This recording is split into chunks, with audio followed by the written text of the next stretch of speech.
Salam dostlar. Men sizlarga Turkmanistonda ishlayotgan Intraven'ning kodini ko'rgazib ketdik onda.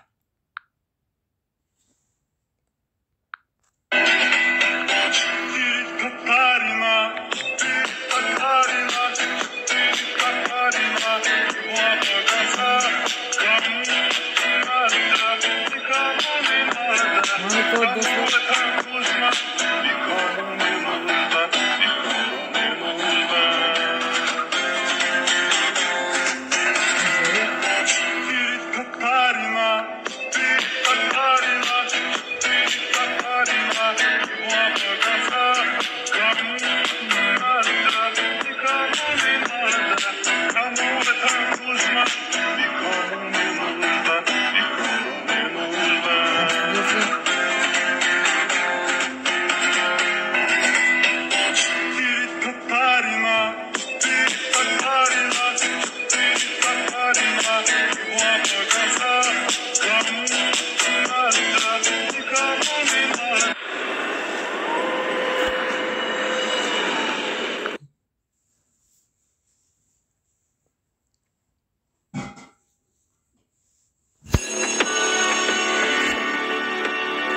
Görüşünüz açtı dostlar.